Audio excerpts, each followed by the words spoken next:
Morning, everyone. Good morning. How are you? Good morning. All right. Let's go, Scott. No. Then we got two.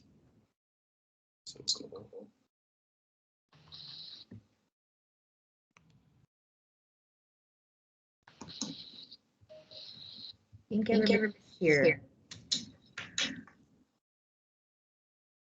Is that okay, Tanya? Yeah, we can get started. Okay, good morning, everyone. Welcome to the last commission meeting for 2021. So let's see. First agenda is a roll call. So Tanya, could you do that, please? We're gonna have Selena take care of that. Selena. So I can Yes, still. Selena. All right, Commissioner Miyamoto, Aye. Commissioner Silva, Here. Commissioner Cooley, Nestor Lopez for Assemblymember Cooley. Commissioner Clare, Diane Gould for Commissioner Clare. Commissioner Garnes, Here. Commissioner De La Cruz, Here. Commissioner Deladucci, Lori Najera here for Commissioner Giladucci. Commissioner Kim Lopez, Here. Commissioner Maravelli, Here. Commissioner Rabbit, Here. Commissioner Swice, Here. Commissioner Tran, Here. and Commissioner Wells. Here. Okay, we have a quorum. Excellent. Thanks so much. Dick isn't on call, right? I know that you want to make some certain changes in the schedule, correct? Yes, Mr. Chairman, just quickly, we're going to move my presentation to you, which is item number 6, and transfer that to right after the miscellaneous announcements between 8 and 9, but just before public comment. Okay. Sounds good to me. Okay, so first agenda is approval of the Seismic Safety Commission meeting on the September 9th. Any discussions or comments on the meeting minutes?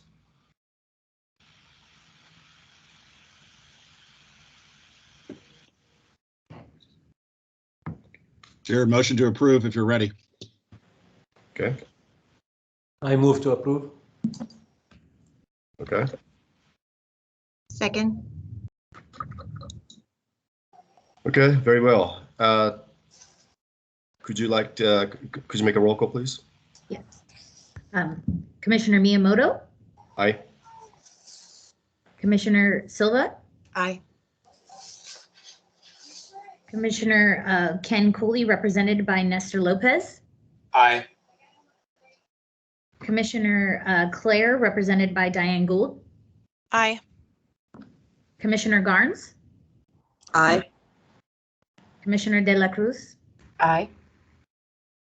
Commissioner Garaducci, represented by Lori Nazera, Aye. Commissioner Kim Lopez, Aye.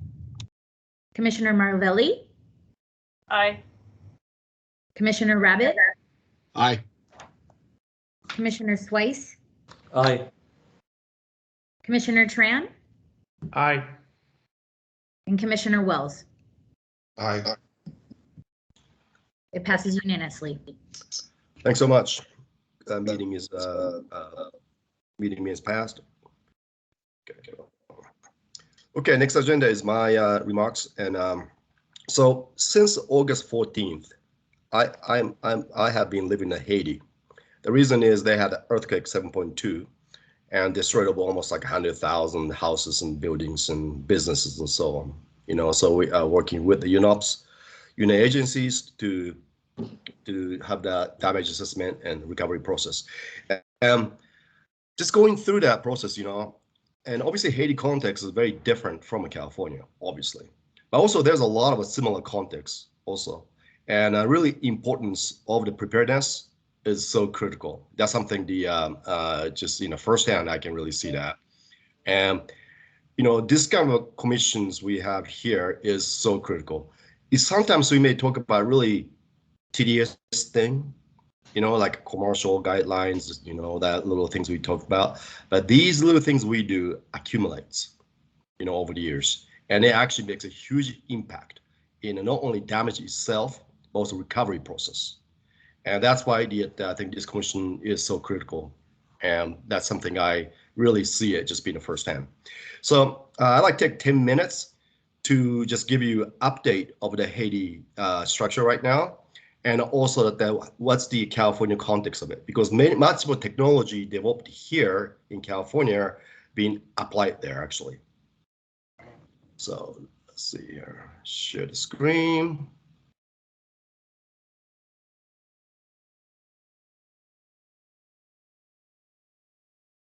Okay, hold on. What do you see there? I guess I'm going to share the right screen, don't I? Tanya. Yes, we can see the PowerPoint. You just can go Yeah. to presentation Okay. mode. All right. So you can see? Cool. Yeah. All right. So this is actually the developed by the company and also the Haitian government and supported by the UN agency called UNOPS. And it's funded by actually by the World Bank and also pursued the US government, the US aid. So earthquake was actually pretty sizable. It's magnitude 7.2, pretty shallow, about 10K deep. And the government count the victims in the first 1 week, about 2,000, but they actually stopped counting it.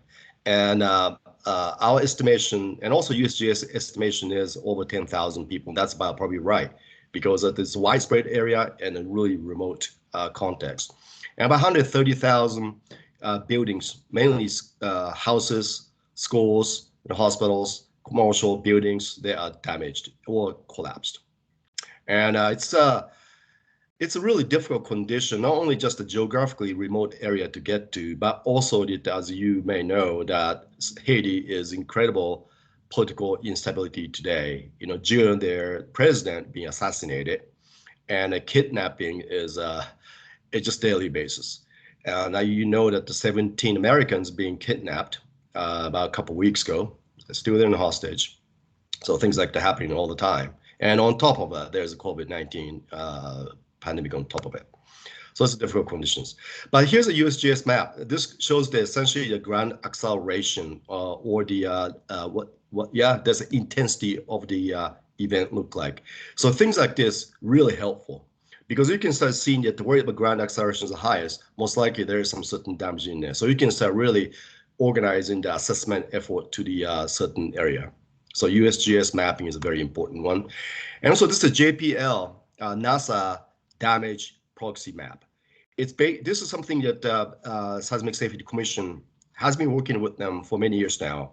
Essentially what does is the satellite fly over every part of the world for every, 6 to 9 hours or something like that. So it captured the before and after picture and overlay it and measure the movement of the objects, mainly buildings or land.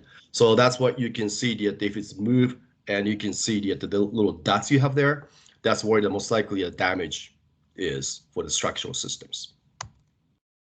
And landslide mapping. So these thing is the initial stage. I think it was a very, very, very useful to really go into the places and see that what's really happening and has a response, quick response of it.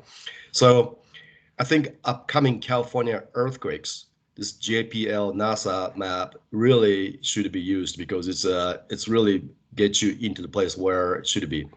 But there's a certain limitations also, which I'm gonna get back to a little bit later. So as you can see, most of the damage is this is school, by the way. And unfortunately, earthquake was at 8:30 on Saturday, so no one was in there, but it could really much worse. And Haitian construction it's different from California, except the similarity we have with them is the unreinforced masonry buildings, exact same construction. And this one of them, if there's no retrofit, it's collapsed easily. And also they have a lot of non-ductile concrete structures, which means the concrete buildings built, Haiti's case is prior to 2010 earthquake. They actually changed the habit of construction quite a bit after that. But before that, it was not good at all. And California, prior to 1973. So many of the what we call engineers call non-ductile concrete structures, they're extremely dangerous, and that's what we see out there. Also, hospital situations is definitely not very good, you know. And one of the things we noticed that is it was a very quick action by the Ministry of Public Works and some of the private NGO, nonprofit, mainly the American NGOs out there, to start to do a demolition. Now, there's a good and bad about this thing. Good is if the building is really collapsed and or leaning towards somewhere, removing these dangerous elements fast as possible is extremely critical activities. That's for sure. But at the same time, we noticed that they're taking down the buildings which can be repaired, strengthening, and I think that is something really something we can learn from it. Because if you take the building down, it's very difficult to reconstruct because there's no money in Haiti, and there's no money in California either. Insurance doesn't cover for this kind of things, you know, because it just insurance penetration is pretty low. That's one of the things is. So that's the thing. So there is no funding for private buildings to be reconstructed. So it's important to identify buildings which can be repaired and strengthening back, and actually repaired and strengthening. I think that is a really critical way to have a quick recovery. And some of the key bridge like this is built by the U.S. government in about 30, 40 years ago. It's quite a bit of a deterioration was going on, so you can see snapped like that. In theory, this should be collapsing, you know, right now. So challenge here is thousands of 100,000 buildings damaged, and it's affecting about close to 1 million people in a widespread area. And as you can see, this event was never been publicized much in the media, so there is no like heavy international attention like we had back in 2010 for Haitian earthquake in 2010. So therefore, there's not much funding coming through at all externally. And obviously, Haiti as a country is pretty much bankrupted, right? So there is no money access there.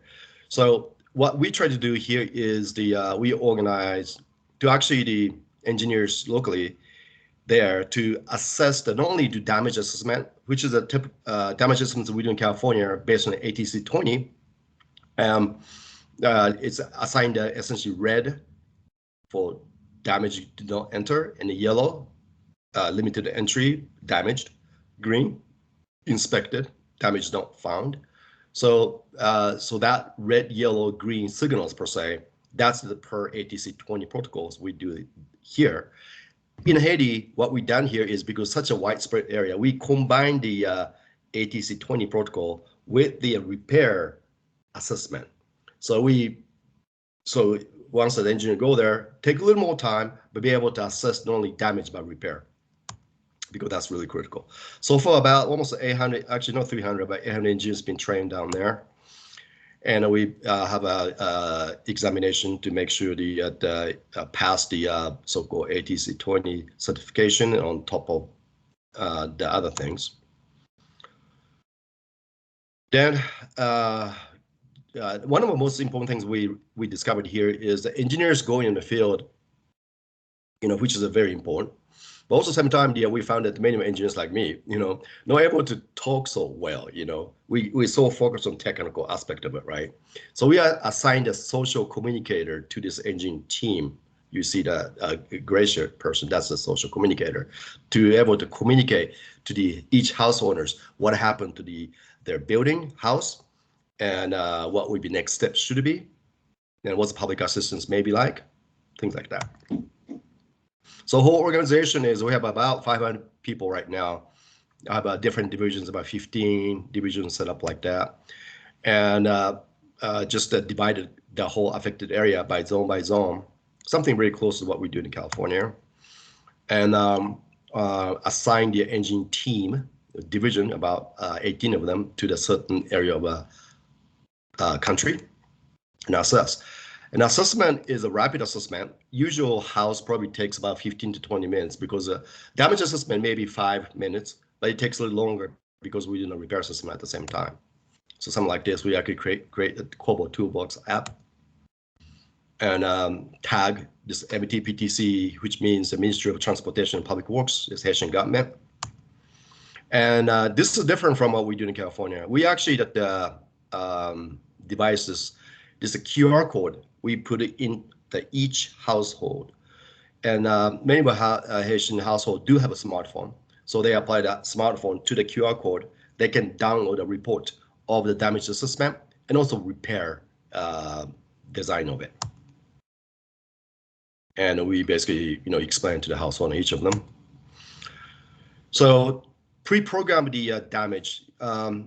Houses are generally speaking pretty simple construction. In this case, what we call confined masonry construction. We don't have it in California, but they have like that most of the time. Then we start seeing the pattern of damages. It's not like 1,000 patterns. We defined about 9 damage patterns. So each of the damage patterns, there's some certain signal weapons, D1 damage or F2 damage. Then each of the damage F2, there's a certain ways to repair things.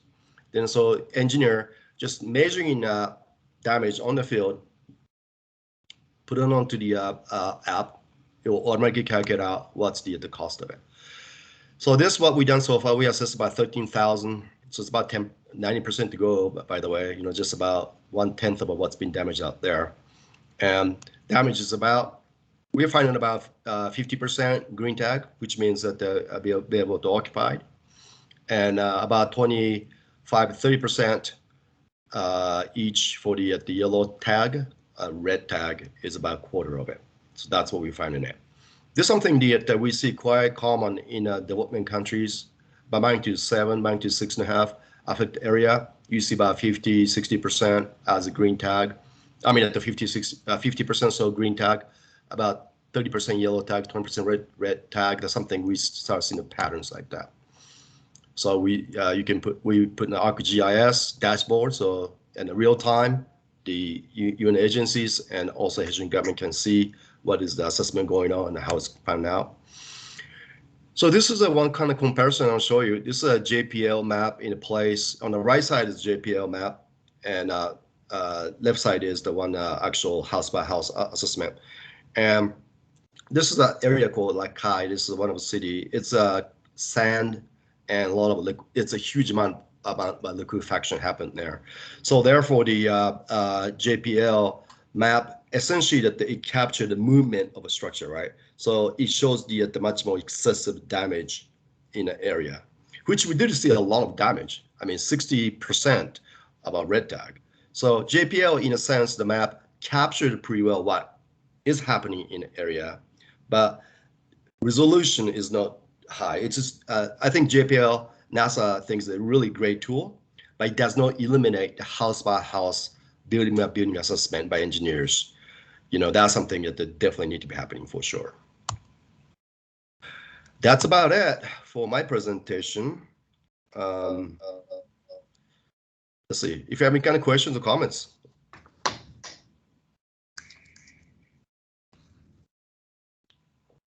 We still got a long way to go, though. I mean, we got not 10,000, 13,000, right? We still got about 90 to 90,000 to go. That's why I'm living there.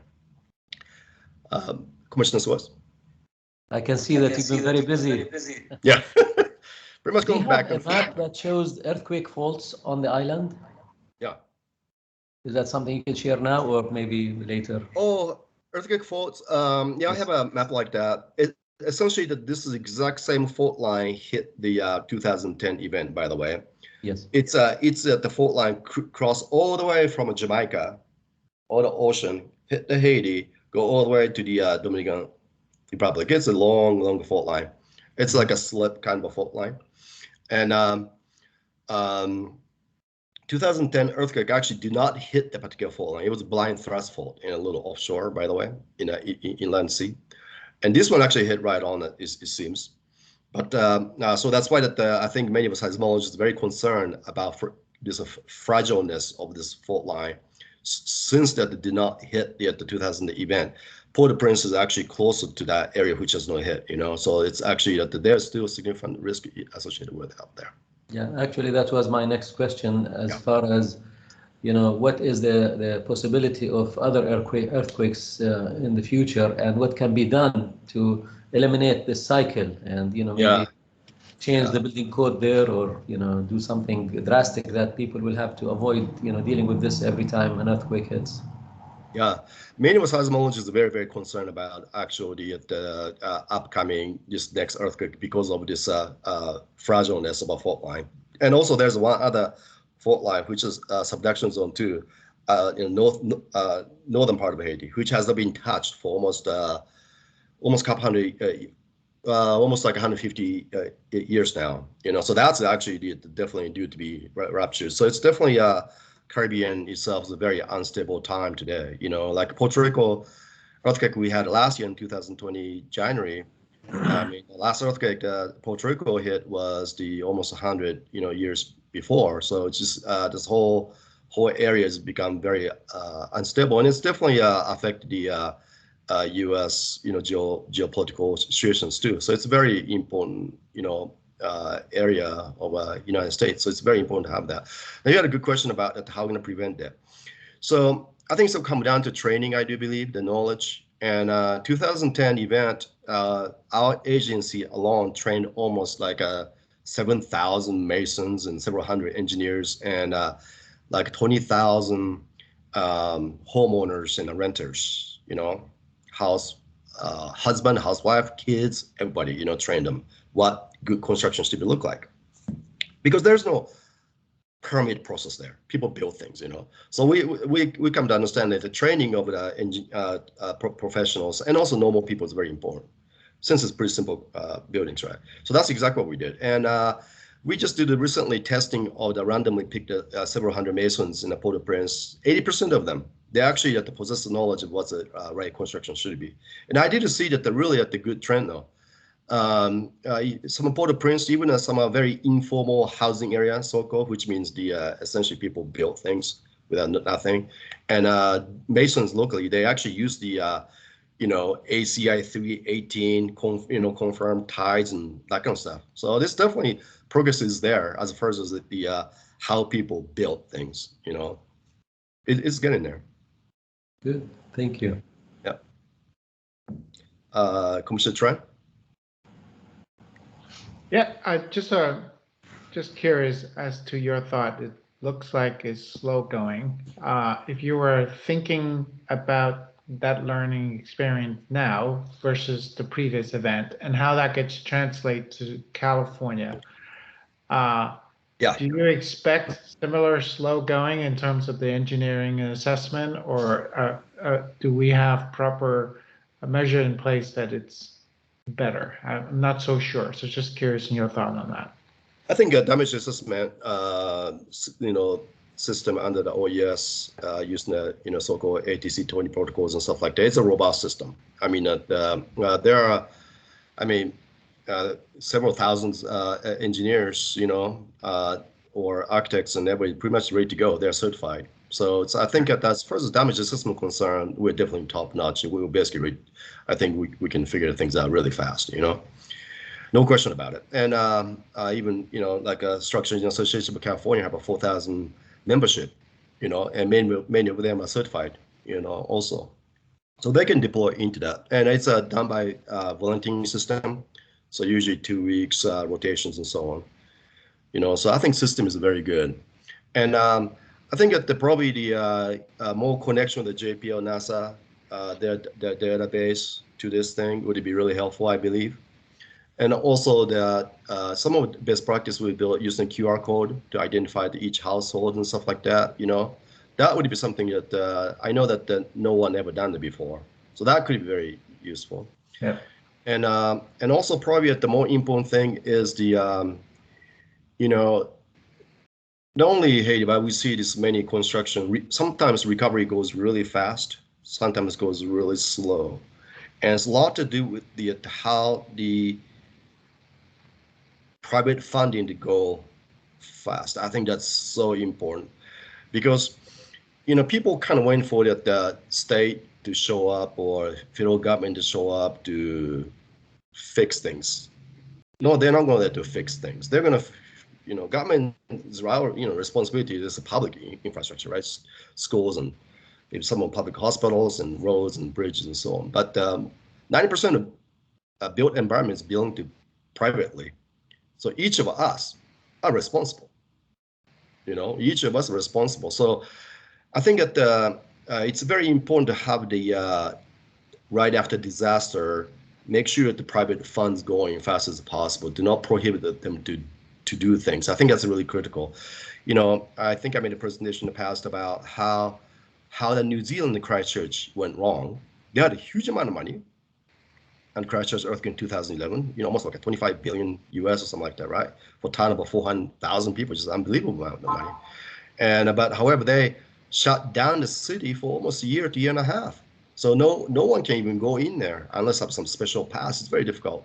So it's very difficult to have a private sector to go in there to actually do reconstruction, recovery. And today, if you go Christchurch, you will see half of a city is still parking lot, unfortunately, because of that. So that's very important to have the policy or protocol to make sure that private investment go in the right after, because disaster can be opportunity. Disaster can be opportunity to reconstruct something better, safer, bigger, stuff like that. Commissioner Rabbit. Kip, thank you very much, and thank you for your work. Thank you for your work. Thank you. And thank you for being on the ground. I will say that I know some of the funding. Proud of my oldest daughter working through the UN and the U.S. Global Leadership Coalition, increasing funding through USAID. Get on the ground in Haiti. So thank you for that as well. Oh, okay. Hey, I'm curious of fatalities and injuries within the confined masonry construction type. Did it occur from walls collapsing? And I think it's great that the focus is on making sure that you can fix affordably the structures. But I also know that if that type of construction was here, it would be for life safety, holding the wall up and not having it collapse. What do you see going forward for that next seismic event in terms of bettering the situation, or is it? I don't think piecemealing is a great word, but is it just to kind of keep things as they are for the time being, if you know what I mean? Yeah. In Haiti, in a context, it's a very interesting construction. Actually, I would say out of 100,000 buildings damaged, probably half of it is in the countryside, in the mountains. It's made of a rock. It's a rock structure. Yeah. Something you actually see in California here and there, especially your area, Commissioner Rabbit, and but it does have the this is like a wood elements to support in the roof structure. So when even if all the rocks fall off, many cases actually that the building does not fall 100%. It's very interesting, I thought. So there reconstruction technique we're doing it is just put the wood, this horizontal guards elements, behind this wall inside of it. So when the rocks fall off, it does not kill people. I mean, it does not harm at least people sleeping inside. So they fall out instead of in. Yeah, yes, so that you think something simple, things like that, something extremely cheap things to do, so that type of the things, and I think has to be cost effective, has to be cheap per se to able to people to do, not only in Haiti but also California too. Yeah. That's why I think Commission implement the this out of playing URM ordinance, the unreinforced masonry ordinance.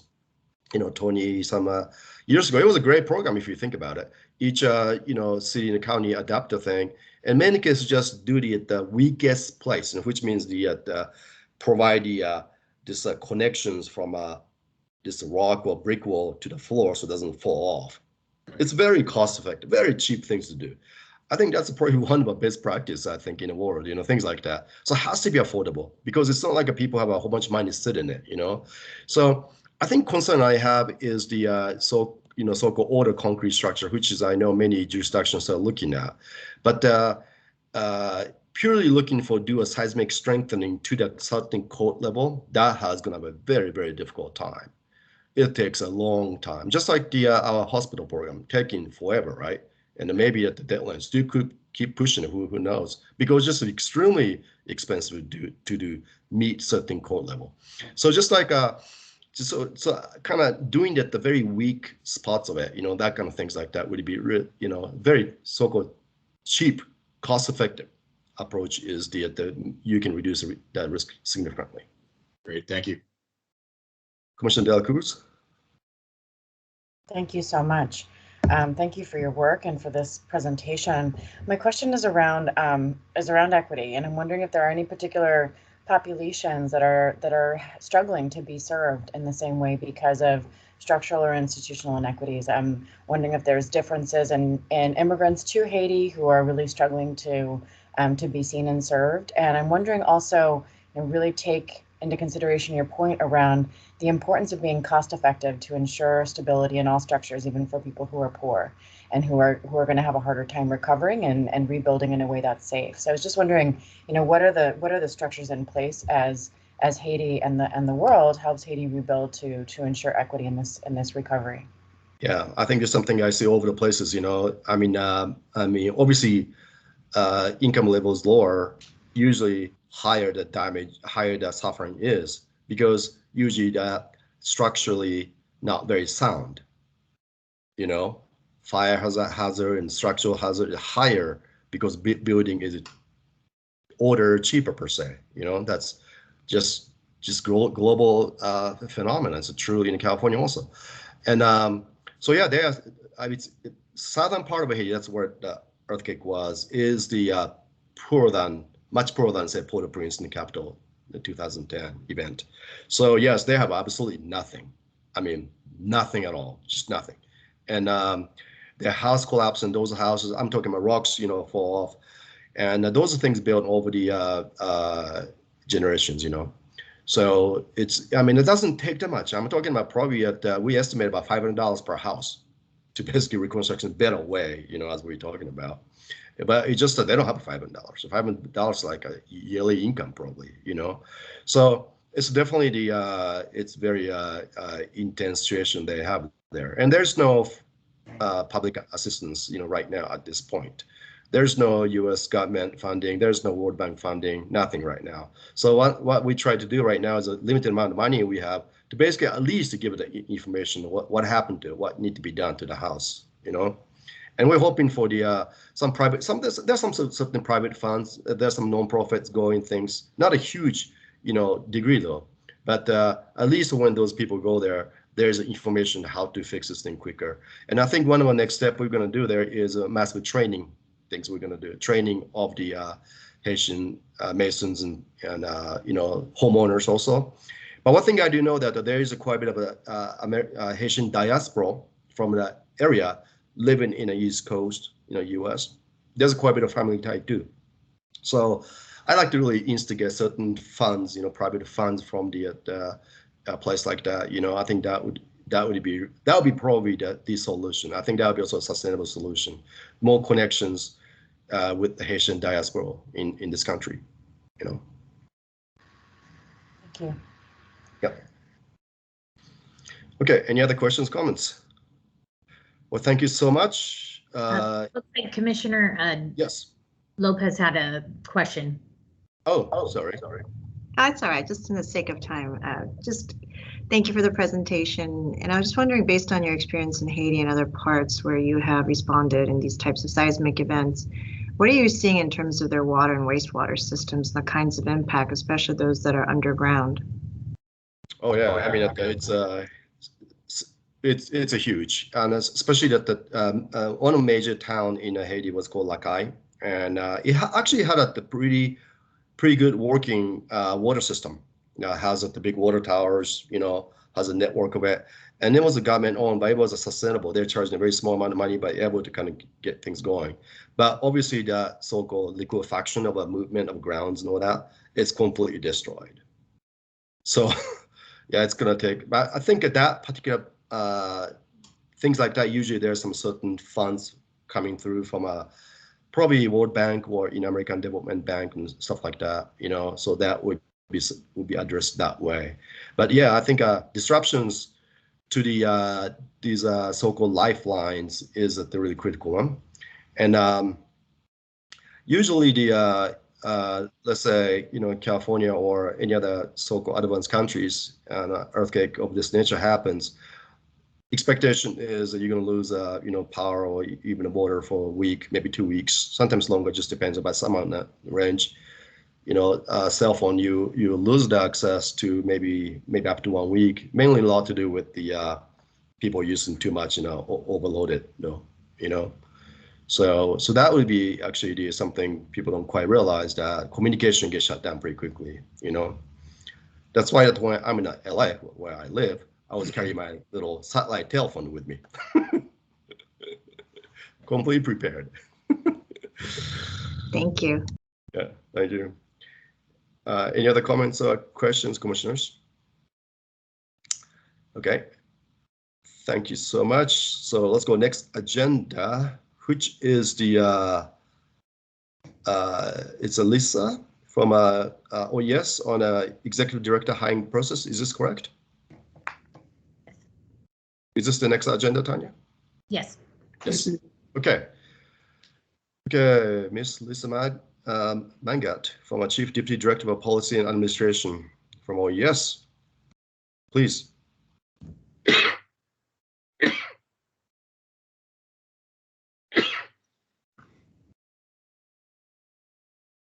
Question is she here?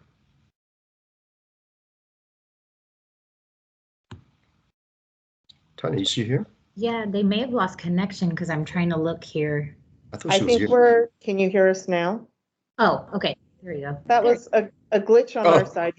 You would think, folks, with as many Zooms as we do, that we wouldn't have glitches like that, this deep into this whole situation. So anyway, good morning, Commissioner, staff. Mr. Chair, really appreciate your comments this morning, your experience at Haiti. I can't imagine what that was like. And I think you just returned to the States, correct? So you're still in a transition, so. Yes, I just returned. By any permit, you need to go back again next week, but kind of commuting back and forth from LA to Haiti. Wow. Well, welcome back. Thank you. So good morning, commissioners. I wanted to join you folks to kind of talk about something that is a really rare event with our commission, and it's the appointment of a new executive director. Our executive director, Dick McCarthy. Dick, has it been 30 years? It has. 30 years. That's pretty rare in state government when it comes to a commission. And so I have to tell you, it has been such a pleasure to work with Dick. And one thing I will tell you, the commission itself has been nested with various state agencies throughout that period. And there were a couple of times that I went out and I was at talking to a friend and mentioned that I was here at Cal OES. And they would say, oh, is Dick McCarthy still, didn't he join you folks? I'm like, absolutely, he's still at it. So, so anyway, he's been a steady presence, and this group has benefited from his leadership. So what is a rare event is the fact that we are actually going to be recruiting and working with you to find and appoint a new executive director. So the way it's structured statutorily is that this executive director actually reports to the commission. It is a state civil service position, so it's still subject to all of the normal state policies and HR rules. And then we've also been talking to other state agencies that have many boards and commissions, particularly the Department of Consumer Affairs, under which this body previously was nested, to model a process that mirrors that. One that allows us to follow the state process, but still finds a way for you to have a voice and some transparency into what that process is. So kind of sharing with you our thinking, and then know that we've been working very closely with Dick as we design this process. Is our thinking is that there's two things that we wanted to finalize. One is an actual memorializing the hiring process so that it's very clear the hiring process that's used to find this new executive director. And when we memorialize it, that will be the process going forward for this body. Secondarily, for all state civil service positions, there's a thing called a duty statement. And the duty statement really outlines the duties of any state employee. It becomes kind of the guiding document for your recruitment and what skill sets you're looking for. It becomes also the guiding document under which you're establishing kind of your expectations of how this individual spends their time in future conversations in your relationship with this executive director into the future. We've been working very closely with Dick and the HR team here in kind of drafting both of those documents. Our ask today is that we would ask that you would select 2 of your commissioners to participate with us to finalize those 2 products. That would be before we actually launch a recruitment. The thinking on this process also is, so we'll have those 2 guiding documents, and we would work with these 2 commissioners to get it to a place that once they're comfortable and we're all comfortable and it reflects kind of the group thinking, is that we would come back at a future meeting and present it to you for your approval to make sure that you're comfortable with both the duty statement and the hiring process. We actually would recommend that you set a meeting, the sooner the better, I would say, once your 2 commissioners are comfortable. So maybe you may, I know the holidays coming, November is probably difficult, but perhaps we could schedule a meeting in advance of your January meeting if you would prefer to do it rather than waiting until January. So imagine once both the hiring process and the duty statement are approved, then we would launch a robust recruitment. And we'll launch your ideas on how you might have some ideas on the places that we should be recruiting from. So we certainly have kind of our state administrative rules on how we can recruit the duty statements in the process. But really, I think you can play an important role in getting the word out that this position is available. And once through that approved selection process, that a successful candidate is identified, that candidate is brought back through the hiring panel would include delegates of your choice. I would assume those 2 the 2 commissioners that you've selected, and then the successful candidate resulting from that process would be presented to this body for your approval at some future date. So with that, I'm just going to pause to see if there's any questions for us about that. Yeah, Liz, I do have a question. I understand that Dick is going to be, he's a desire to retire on December 31st, correct? If so, the timing of that would be kind of peculiar because so 2 commissioners and OES going to go through this process, and it doesn't sound like a whole recruitment may not be probably started too early next year. I think that's a fairly decent chance. And I imagine it's going to take at least 3 months to get someone in. So we may not have any executive director for first quarter potentially. Is this that way I understand is correct?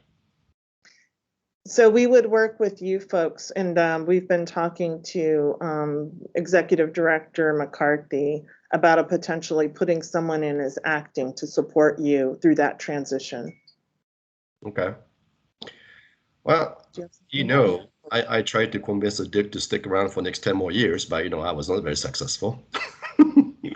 Mr. Chair, if I might, so I actually have with me, I have our Chief of Policy, and then I also have our Chief Counsel here, Alex Powell.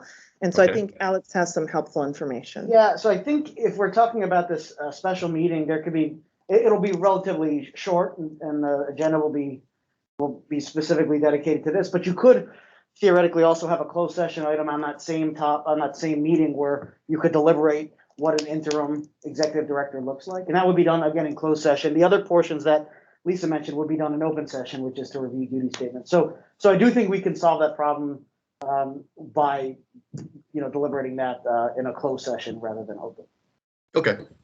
And timeline wise, we can schedule that special meeting in advance of our currently on schedule. Our next meeting is January, and this would be our last meeting for 2021. But what we're suggesting is that you might want to consider scheduling another meeting before the end of the year, before Dick's departure, that allows you to approve both the hiring process, the duty statement, and then to have this closed session to make sure that there's a graceful transition to support in the interim while we're doing our recruitment. That really makes sense to me. Obviously, I appointed 2 commissioners from this meeting. Then, yeah, we definitely should have that one agenda commission meeting particularly for this elements in sometimes December. You know, so I imagine recruitment process most of the recruitment process starts at probably beginning of a year. You know, usually, right? You don't start the recruitment process December 23rd, I don't think. But anyway, so that's something that you guys can decide that. So that makes sense to me. Commissioner Swiss. Yes, I have a question, and this is more probably for Dick and for council. So I know it makes a difference if you retire on December 31st versus January 1st when it comes to PERS. Would you be available maybe to work under a separate arrangement or a contract for maybe 2-3 months after January 1st until we have a new executive director? And the same question, of course, to council, is this possible? I've worked in local government, and sometimes, like in San Francisco, we call it Prop F employees, or some type of arrangement where the employee can come back, will not be covered by PERS, but will have certain limited hours to provide services, until a new person is hired. Thank you, Commissioner. Actually, I'm going to take that because our council, that's really kind of a Cal HR and Cal PERS conversation, and we don't have a representative for them here. That's certainly something that we could discuss with Dick if he's interested. But I think we'll note your comment, and I take that as a comment that you're wanting to be creative about supporting a smooth transition. Yeah. Yes, thank you. Yeah, I completely agree. If the Dick is open to that kind of idea, that's a different story by itself. But if he is, I think that would be definitely ideal. Have some rather than have a different person coming through, just have him. If he's able, to have that gap filled. Anyway, okay. Any comments or questions? Commissioner Silva has her hand up. Yeah, Commissioner Silva, please. Thank you very much, Chair. Well, I just want to assure Dick that if he doesn't want to continue, we won't take it personal. Gotta say that right up front. Lisa, thank you very much for the overview of this. Can you give us a sense of the timeline of the hiring? Because those who work in the private sector versus those who work in the public sector may see something very different.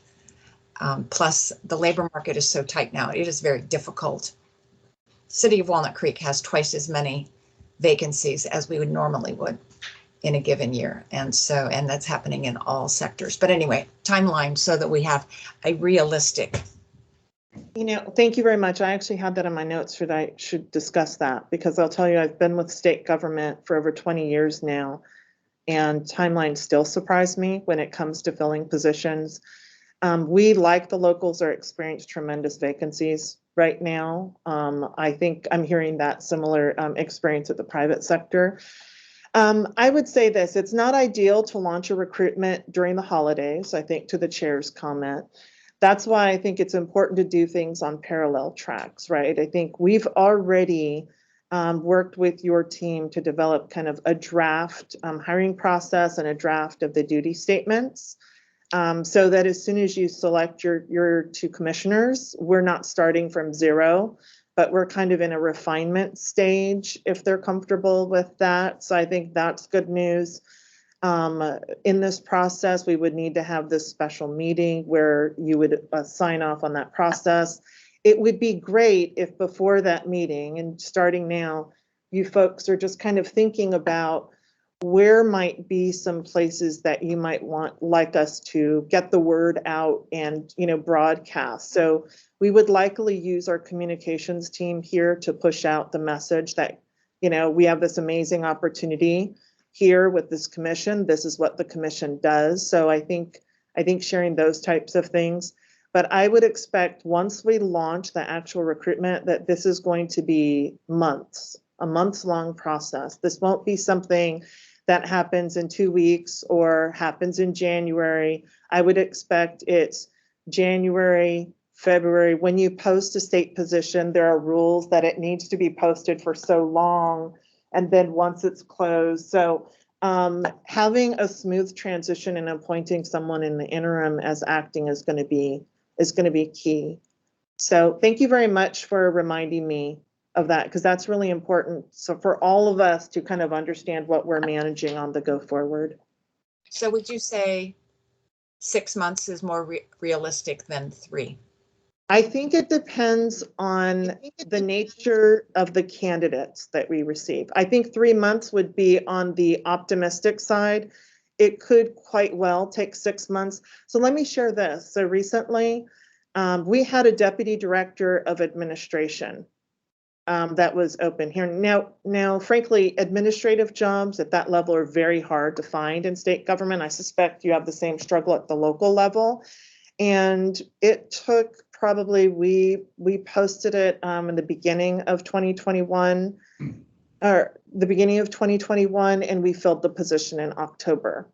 So I think it really depends on, it's going to be important where we post and get the word out, what the duty statement says. And I think we won't know until we put the position out there. It's a unique position, right?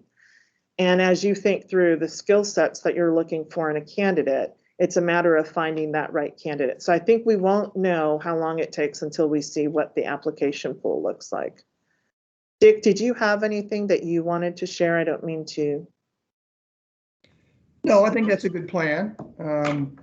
I know it's going to take a long time. As the process takes time, and I can assist you, full time basically through December, and at least I'll talk with you about it if you decide anything after that with me. No, I think I appreciate the work that the staff has done there on working with them on the duty statement and the process. I think it's very well done. I think the subcommittee will appreciate the advancements as you've made. So you're really way ahead in that aspect. You're not starting from scratch, and thank you for that. That's really great. Well, Dick, sounds like you may have to stick around for 6 more months. Don't plan for golfing yet. Okay, any other questions or comments? Okay, if it's not, as a chair, I believe I can appoint the 2 commissioners to be in this committee, correct? That's correct. Okay, so if I may ask the Vice Chair Silver, if you're willing to be the selection committee of this? It would be an honor, but Dick, I don't know how we'd ever replace you. Well, you can convince him to reapply the position, bro. I never set out on on fool's errands. I think he deserves to be able to retire. Thank you, Commissioner Silver. Commissioner Tran, would you be interested, please? I'm sure you are. Sure. Very good. Very well. Thanks so much. So Commissioner Silver, Commissioner Tran will be selection committee. Okay. Any other questions or comments? All right. If it's, yeah. Yeah, thank you. Thank you. And we look forward to working with you, and we'll be in contact very shortly. Yeah. And we'll also set up the meeting, a commission meeting for what we discussed in sometimes December, early December. So we'll let you know. It should be a very short meeting. So, yes. So next agenda is the. So are you sharing the screen, someone? Is that what's going on? Someone sharing the screen. It's Tiny, is that you? me. Oh, There you go. I don't know. Some kind of spreadsheet showed up. Okay, so next agenda. Dick, would you like to make an introduction of our new senior structural engineer? And I think she's going to be agenda, correct? Yes, so, Chairman Commissioners, John Conley is going to present to you your current projects, let you know approximately where they are, and Commissioner Silva, I want her to chime in on one of them, the Commercial Property Owner's Guide. So this is the first time John has made a presentation to you. She comes to you from OSHPD and Department of Corrections. Lots of experience in construction, and she knows the state process. Great researcher, a great staff member. So, Ja, if you'd like to make your presentation here and tell the commission where you are on your projects. Thank you, Richard. Good morning, commissioners. I just want to tell you that the California Seismic Safety Commission has such a prestige in my profession that it takes me more than 15 years to get here. So it's really an honor to get to work with you all. And we'll like to first give you an update on the projects that the staff has been working on. Tanya, if you could pull up my presentation, thank you.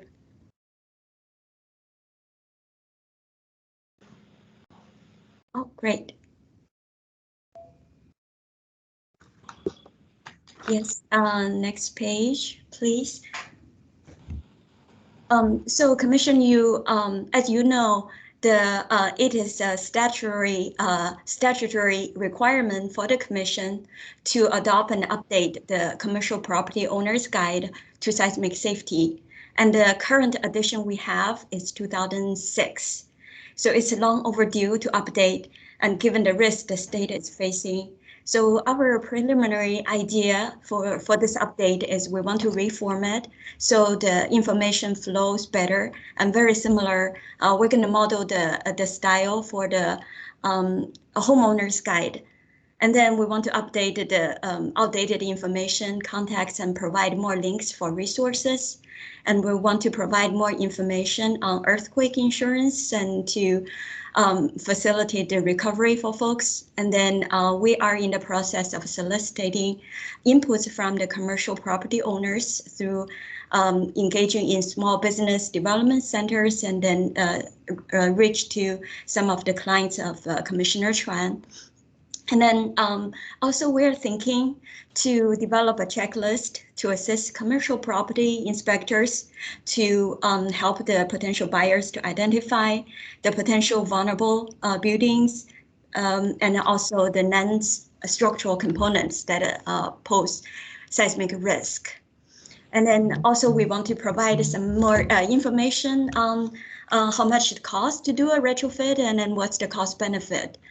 And last, we would really like to impress upon the property owners the fire following earthquake scenario, so they can do what they can within their power to reduce the risk.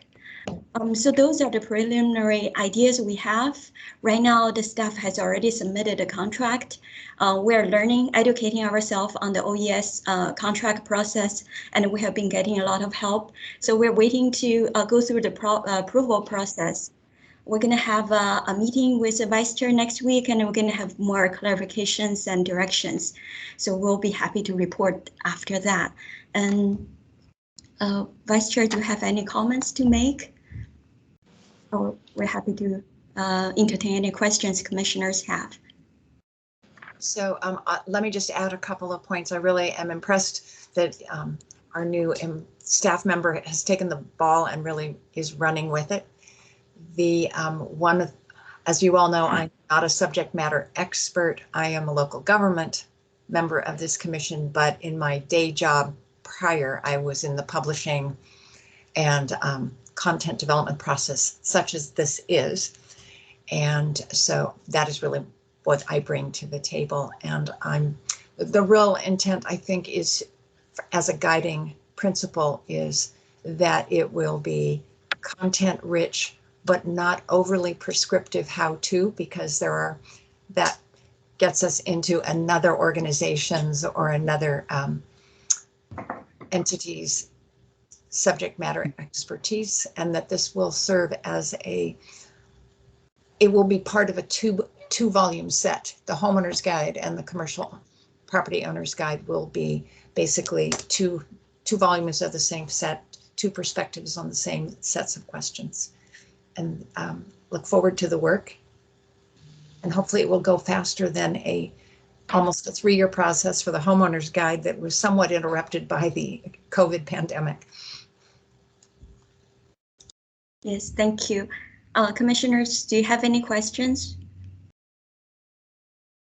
Okay, I'll move on to the update on the shake table test. Tanya, can you advance, please?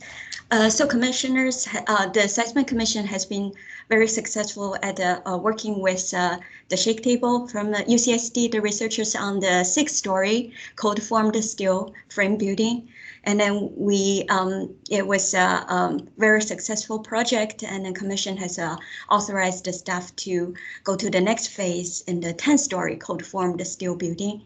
So from 6-story to 10-story, it's a quantum leak because it's not allowed by the code yet, and so there are a lot to be learned, and this is very, very exciting because of we're pushing the limit, and then but the reward is that this structural system is more sustainable and non-combustible, and you don't have to deal with mold like some of you are still dealing with the flood issue. So and then also perform extremely well from the last round of test during earthquake, and very easy to put up and then put down.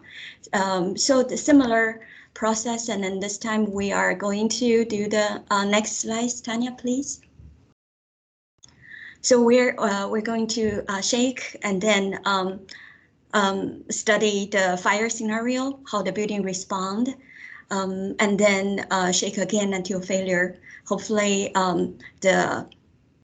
what we learn from this process will lead to solving a lot of societal problems that the state is facing, like a housing shortage and a fast, speedy recovery from earthquake.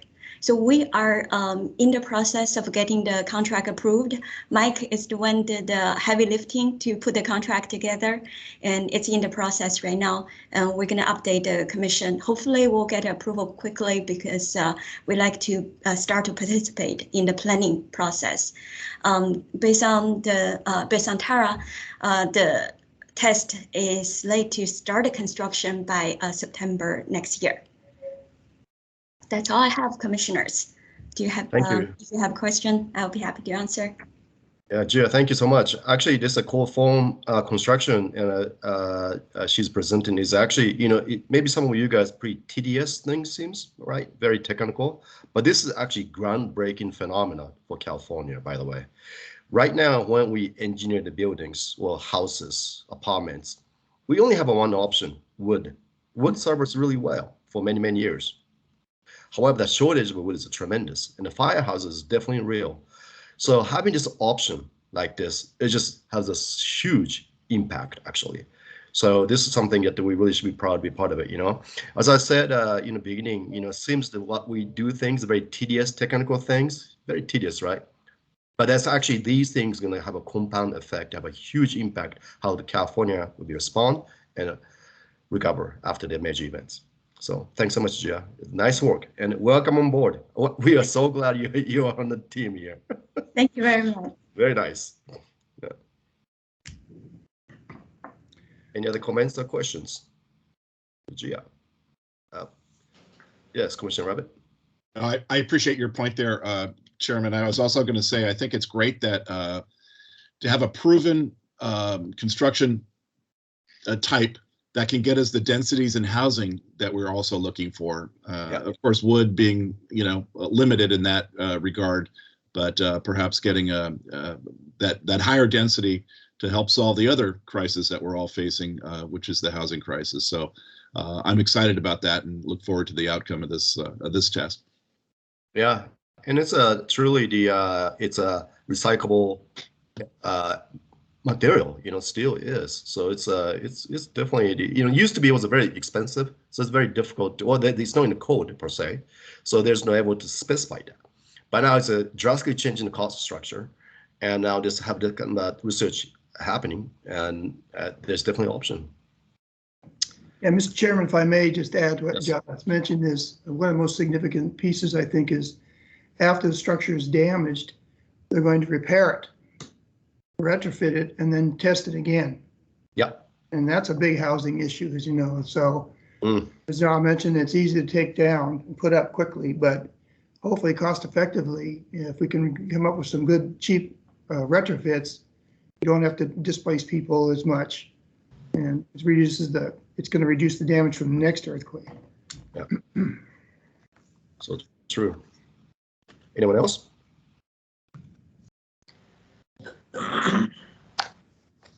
Good. Okay. If it's not, Dick, I think you're on the next agenda.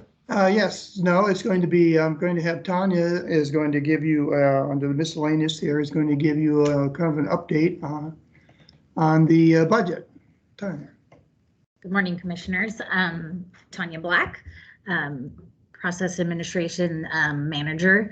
I was planning on giving you guys a thorough update on where we're at on our budget for the Commission. The last time I believe I did, which some of you were present for, and because we have new commissioners, some of you weren't, a dive deep into our actual budget and the allotments that we currently have. We are actually waiting to meet with the internal OAS budget team on our approved budget for this next fiscal year. So until we actually do that, we thought it would be best for us to hold off so I can give you a real look at our funding sources, which is one, the general fund that we receive from the state, and then also the California Department of Insurance, the property assessments that we received on an annual basis. I'm in contact with both the OES staff and the Department of Insurance. They're waiting for some financial statements and also for us to meet with them. So once we do that, I think it would be best to provide you more of an in-depth update. And as Dick would say, we're not in the red at this point. The two major things that we have going on for this next fiscal year, I believe Jaw has touched on, which is the shake table and also, the contracts that we have for the commercial homeowners guide, or not the homeowners guide, the property guide. So all in all, that's pretty much what I have as far as the update on the budget. Again, like I stated, hoping to give you more of an in-depth approach at the next meeting. So if you guys have any questions, I'll be happy to answer that. But other than that, that's what I have on an update. Thank you, Tanya. Any comments or questions to Tanya? I do have one more item that I just wanted to discuss with you guys as well. I did provide you guys the tentative schedule for next year. And I believe those dates were included in the materials that I sent to all the commissioners.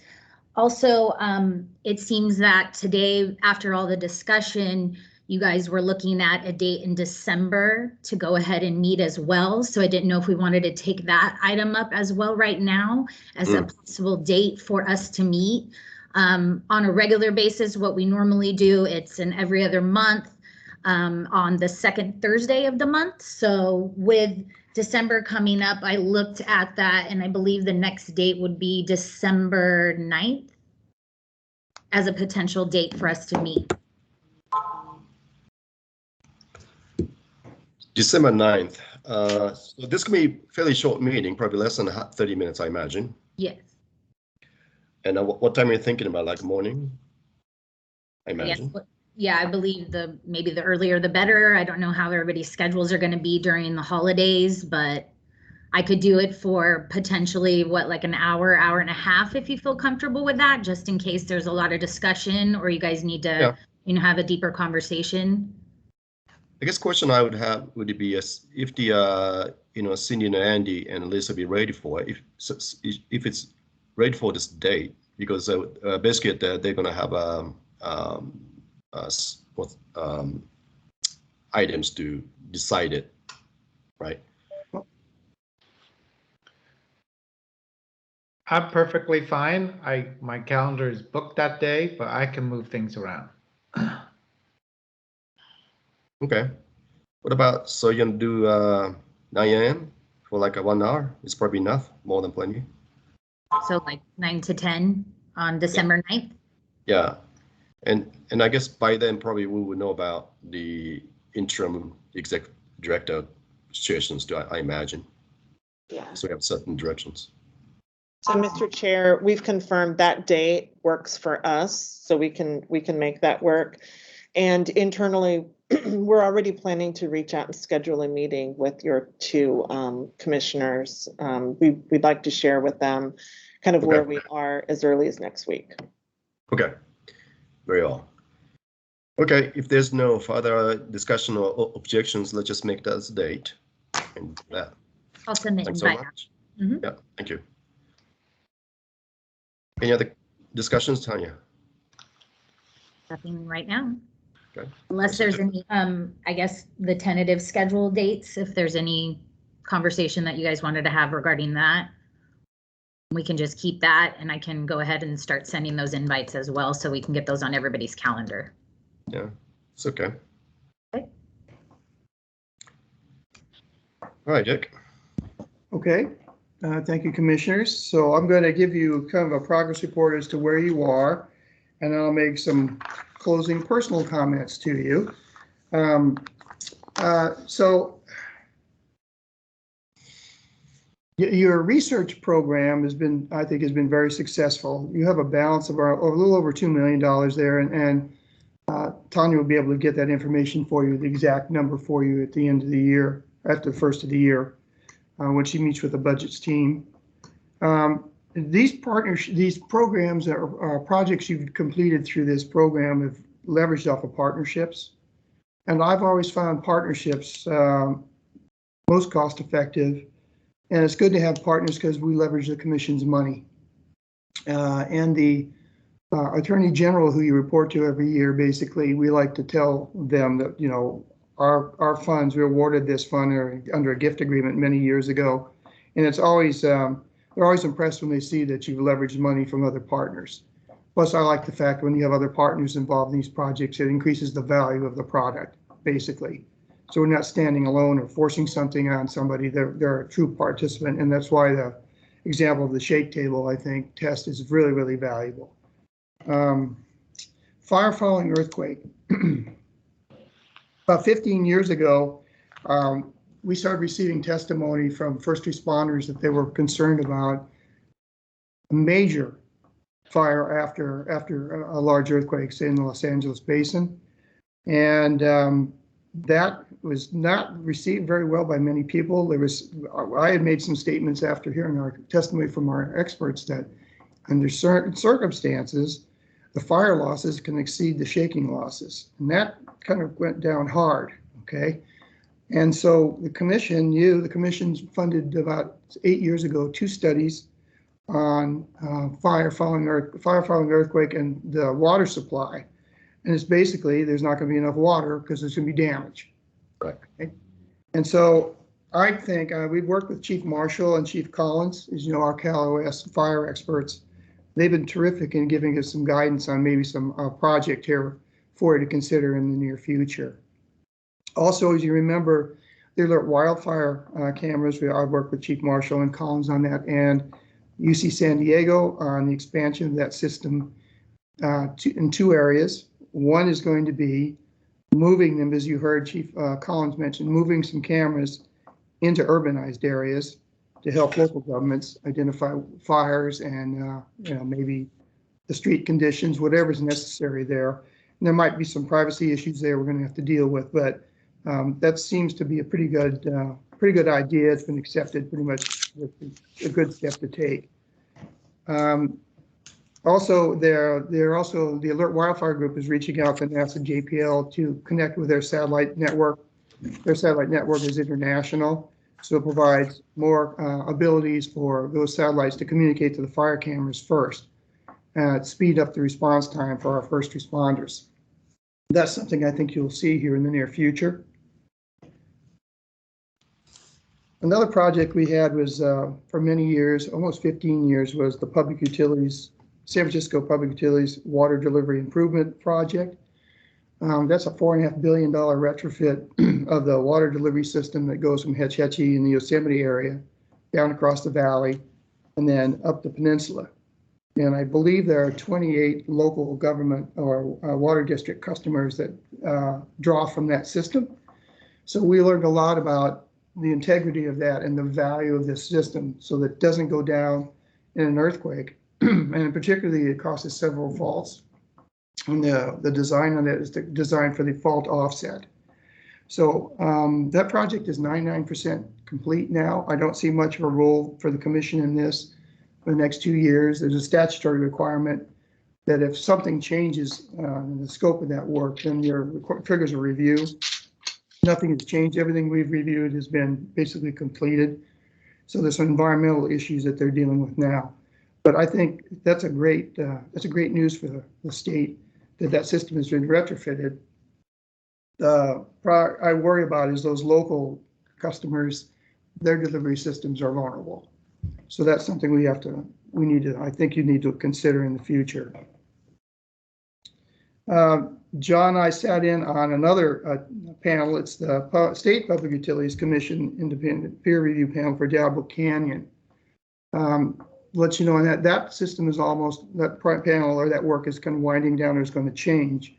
Originally, the SFPUC set that the committee up as chaired by the California Geological Society, California Geological Survey, excuse me. And so we've done technical reviews on that project, offshore surveys, onshore studies, impacts of faulting on and earthquake shaking on the plant.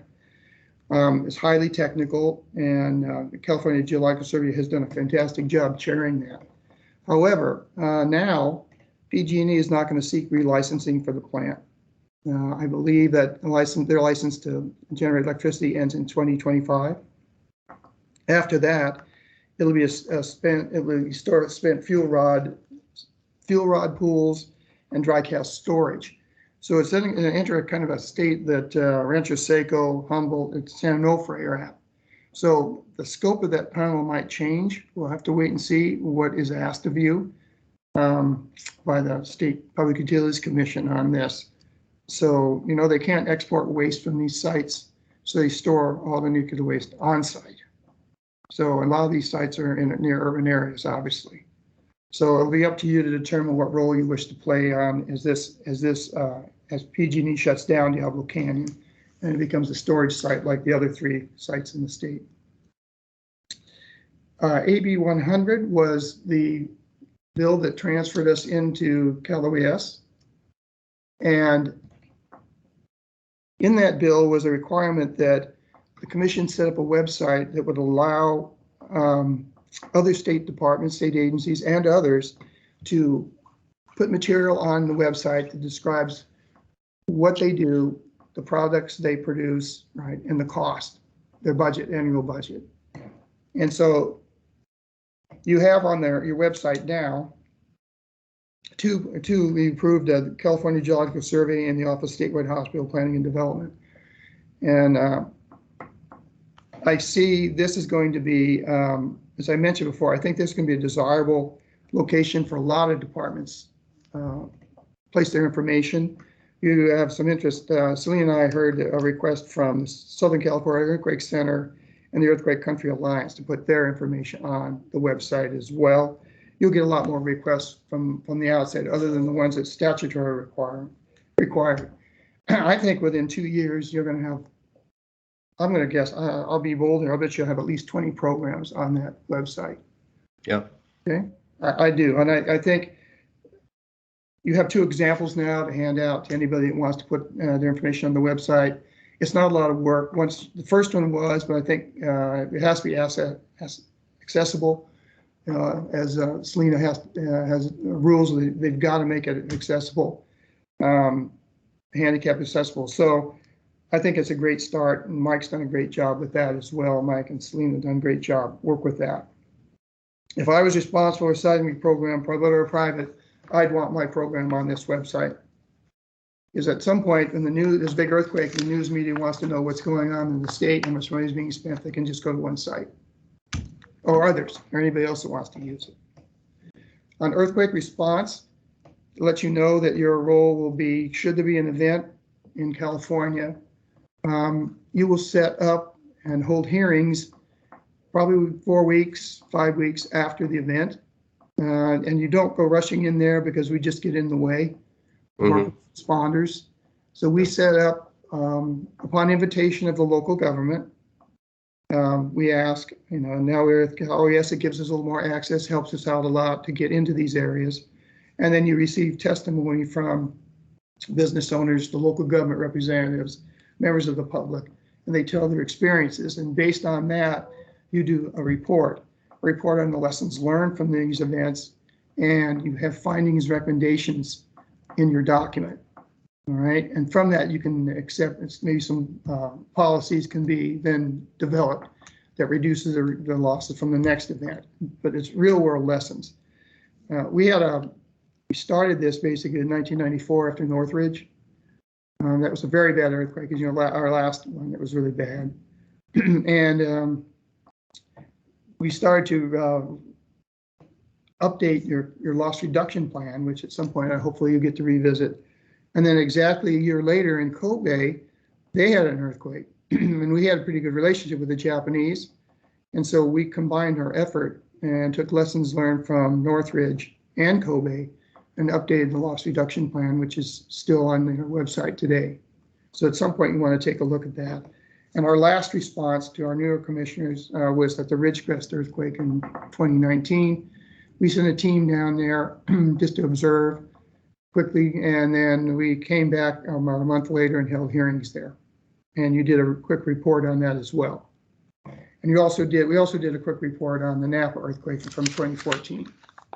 Okay, our older commissioners remember that. There was a lot of damage in that event. International, you have to remember that you are recognized internationally.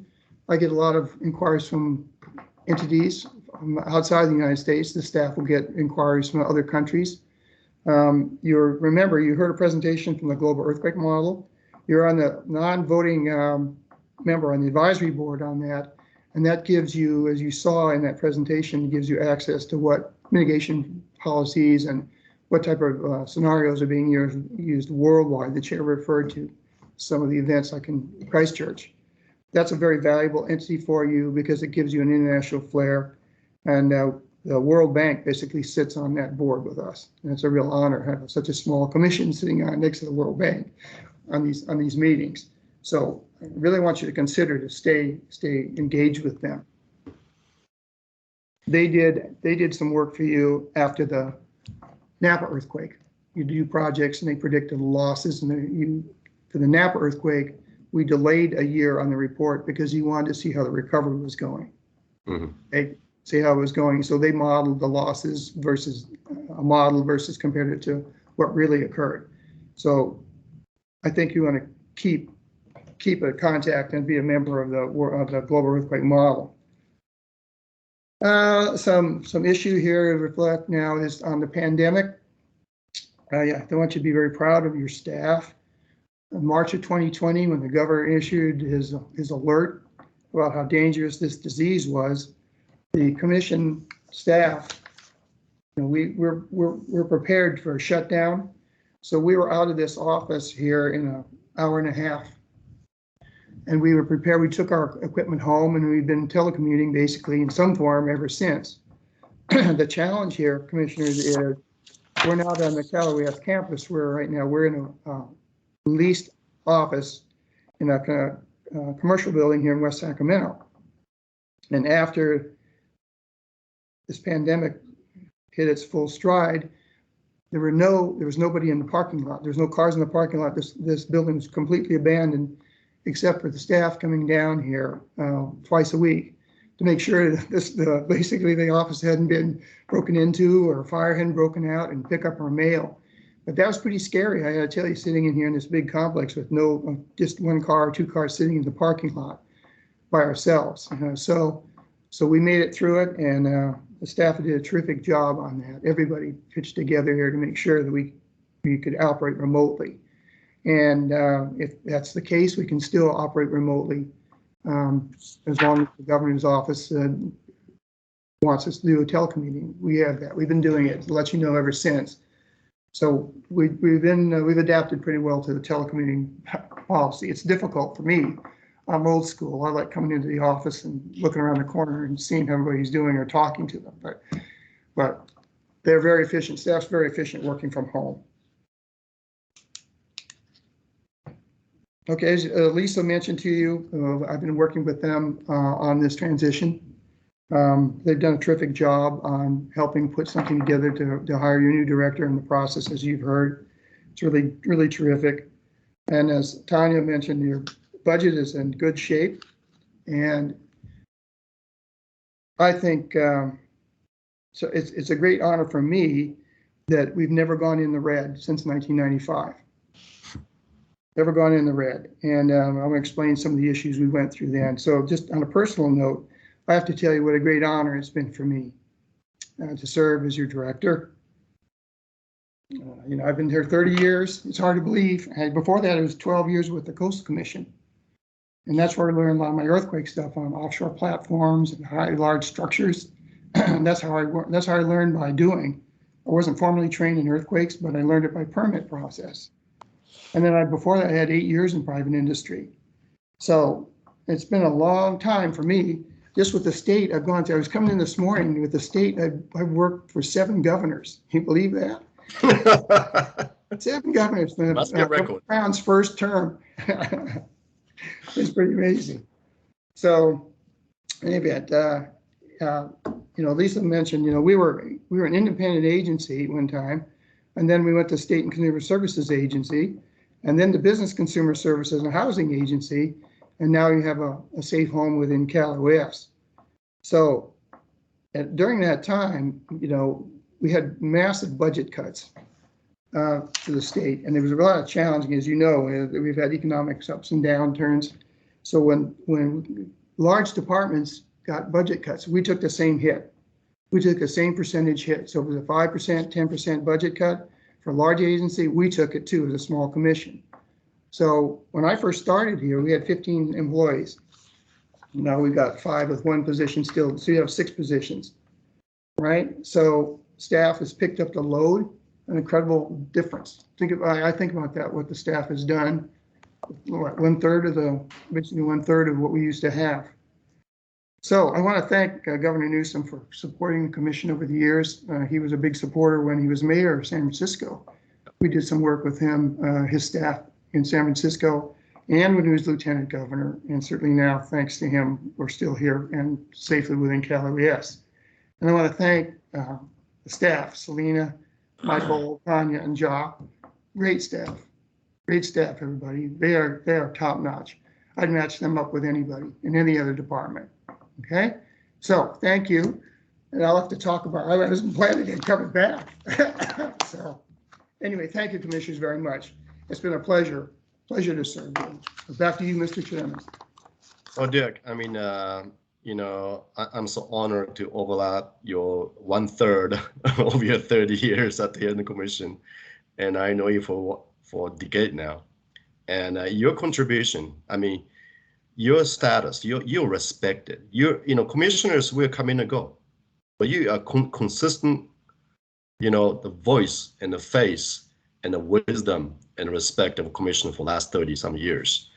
You know, just unbelievable. How actually engineering societies and the architectural societies and construction industry see us is because of you. You know, because how you actually act on it. And all the programs you led over the years, some are unbelievably changed that risk factor of California, which I know that because I'm a structural engineer. You know, people will know when the earthquake does happen. So, you know, your contribution just has been just tremendous to this commission and to the people in California. You know, and I'll definitely miss you personally. You know, that's for sure. So, yeah, but you know, we will see. You know, maybe you'll come back as a new director. Reapply. Or maybe as a commissioner. Oh, watch out. Yes, Commissioner Sears. So thank you for your comments, Chair Miyamoto. I was going to say some of what you said, but I will just add a few more words. I've known Dick for 9 years now, almost. And, he has been consistent. I want to say, I don't want to say professional, I want to say very professional, very knowledgeable, very respectful, very accessible, you name it, and has been a great support for me and for the commission in general. I really feel sad that you're gonna leave, but of course happy that this is something you want to do and you get to enjoy, the next phase, in your life. But hopefully you will stay in touch, and whenever, I'm sure if we call you, I'm sure you will be there for us. And For sure. the work, as Kit said, your work and the commission work in general has made a big difference in the lives of many people in California and other states and all over the world, like you said. And I feel very honored to have served with you. And thank you for your many years of service. It has been really a pleasure working with you. Thank you, Commissioner, very much. I appreciate it. And I'm the absolute newbie here, but I just want to say just quick words. Not having known Dick prior to joining the commission, I have to say how helpful him and his staff have been. Just the onboarding, the support is really indicative of the leadership that Dick has with his staff and with the commission. And I'll tell you, I brought up the thing about water systems and wastewater system vulnerability at the first commission meeting. And I remember Dick reaching out with Ja and saying, well, let's talk about this, and setting up a meeting with other folks in Cal OES and trying to see what kinds of ways we could tackle this problem. And I thought, for someone who is going to retire, just his energy and sense of urgency and responsiveness is really remarkable. And so I'm so bummed that I can't work with you as many as some of these other commissioners. And I hope it wasn't something I said that's making you leave, but just want to thank you. And hopefully, as everyone else said, that you'll stay with us as part of the transition. And an invitation from Orange County, whenever you're up for traveling down here, my board of directors and I would love to maybe set up we'll host you so you can talk a little bit about the commission with my board members and share some stories. So the invitation is out there whenever you're ready. Thank you, Commissioner. Appreciate that. Mr. Rabbit? I can't let this moment go without saying what a great job you have done, Dick. And while and I echo the comments of my fellow commissioners, very well spoken. I think while it may be amazing that you serve for 7 governors, it's not surprising, really, knowing you and your ability to be that constant professional, dedicated person within this organization to kind of keep it together through the periods of time where the dollars weren't necessarily secure, and making sure that that you just kept that fabric together. And there's a great deal of gratitude to you personally for making sure that you put the work of the commission first and foremost, kept it together, and very appreciative of that, as well as the just the personal interactions that we have. And I think that to me that one of the sadder things is not only losing you, but for the last 2 years not being in the same rooms together. And Sure. Zoom is great, but it's not the same. And so I look forward to the day that we can share a beverage again together and see you. And I hope you can make that, Dick. Thanks. Thank you, Commissioner Abbott. I appreciate it very much. Same here. Can I chime in, Kit, real quick? Yes. This Yes, is Mia. please. Hi. Yes. Well, I also concur with everything that the other folks have said. I think Dick and I share kind of a special relationship because we both oversee a commission. I don't think I'll make it to 30 years, but I started a little later than you. So, but I just want to say,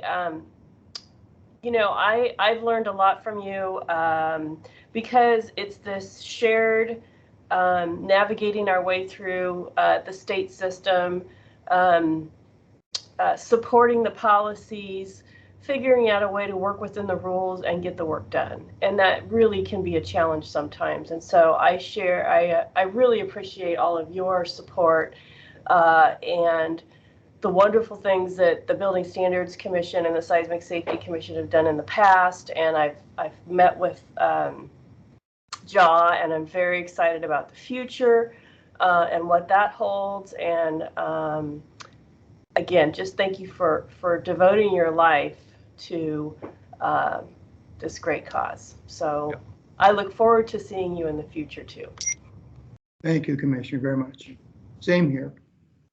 Commissioner Silva.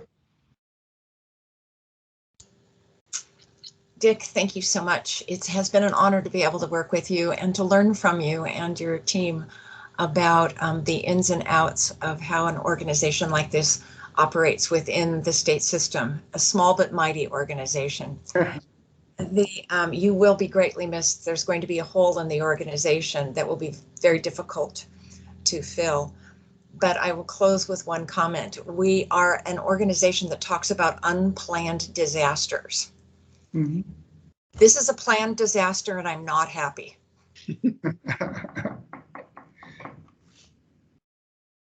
Thank you, Commissioner, very much. Commissioner De La Cruz.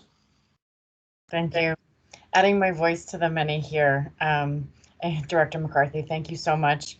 As a newbie with Commissioner Lopez, I just, it was amazing to see your curiosity and your dedication, your quick responsiveness to some of the, early questions that I had. And I really, I'm so excited to continue working with the staff that you have developed, because their excellence and their dedication to this work has really been inspired by your leadership, and that is very clear. So you have built a very strong foundation to this work that will withstand many shakes and many many disasters to come. So many thanks for your service. 30 years is truly incredible. 7 governors is amazing, and I wish you the best in retirement. You deserve a lot of good rest and relaxation and a lot of joy. Thank you. Thank you, Commissioner, very much. Yes, Andy. So 100% concur with all the comment that's made, so I don't want to drag this on, but I do want to thank Dick from the bottom of my heart, in a sense that from a guy that has nothing to do with government, coming from 100% private sector all my career, Dick has been tremendous helping me navigate how hard within government is and my understanding of government. So it was a tremendous beacon, so to speak, for me to at least able to take that and help contribute what I can. So Dick, thank you very much. We will miss you, and as you know, if you're ever in Southern California, you're always welcome to come look me up. Thank you, Commissioner. I will. I'll call you on that for sure. Diane.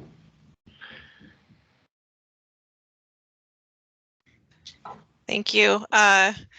Similarly, well, I'm here representing Commissioner Clare, but relatively new as the alternate. I'm going to, again, echo what everyone here has said. As Kit mentioned, I'm an engineer, so I'm not as eloquent with words as others, but clearly you can hear today the level of impact your service has resulted in, and it's going to leave a huge hole to replace. Whoever is selected has some very big shoes to fill. So thank you very much for your service, and we've seen many benefits and those impacts. Thank you. Thank you, Commissioner, very much. Thank you. Lori. Thank you, Dick. On behalf of Director Ghilarducci and all of Cal OES, we just want to thank you for making the transition for the commission to Cal OES so smoothly. It was a lot of hard work on your part, a lot of meetings, but by your own admission, you were probably a pro at it by that time, having been in several other agencies. and moving around. But you are always a consummate professional, and your staff as well. A pleasure to work with. And on a personal level, we had a chance to work together on various pieces of legislation and projects. And I always enjoyed working with you, appreciated your advice, knowing that it came from vastly more experience than I had at this point. So again, just want to echo the thanks and just how thrilled that we are that you helped shepherd the Seismic Safety Commission over to Callaway. Thank you, Lori, very much.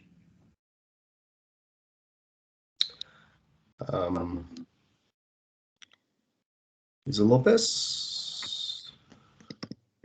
Hello. I want to echo everybody's comments from earlier, and on behalf of Assemblymember Cooley, who unfortunately wasn't able to be here today, want to thank you for all your many years of service. I know that you and the Assembly member have many years going back.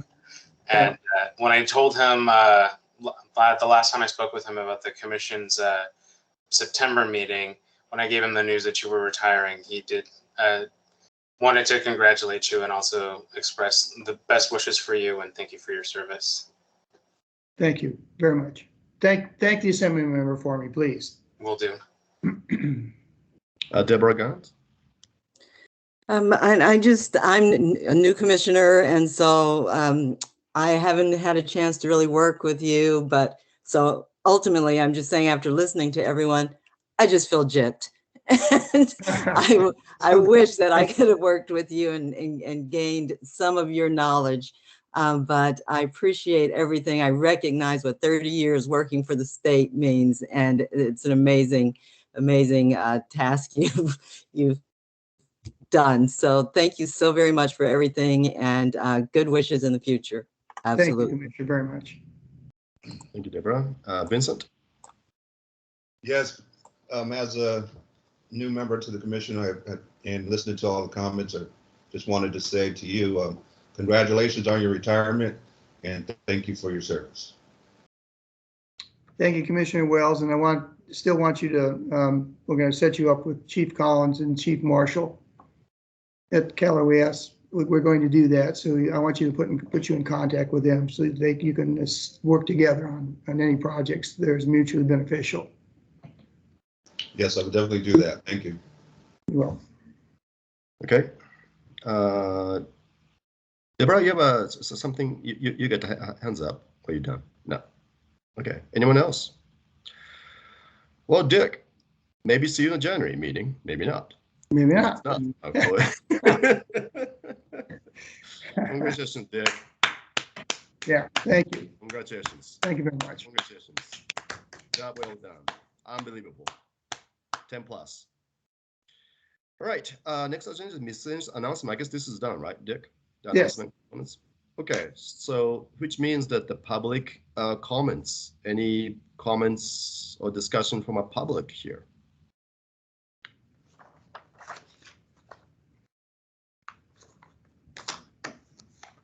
No requests on my end, Chairman.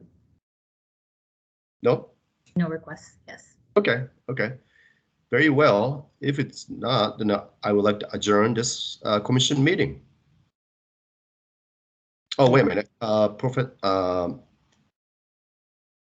Phil, do you have any comments, you said? No. Well, actually, I was going to say something. You know, I know we have Sure. New commissioners that joined the commission lately, and I would like to ask staff maybe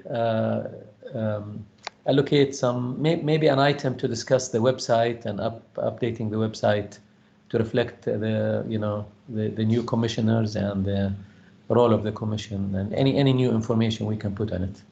So. Okay, that'd be good. That'd be a good idea. Yeah. Excellent. So especially now that the website becoming a clearinghouse for whole California seismic, DR component. So I think it's fantastic, actually. This AB100 worked out really well. Mm-hmm. Okay. Any other last comments or anything from our commissioners? If it's not, I'd like to adjourn this meeting. Thank you. Thank you. Bye. Thank you. Yeah. See you in December. Thank you. Bye. Thank you. Goodbye. Bye.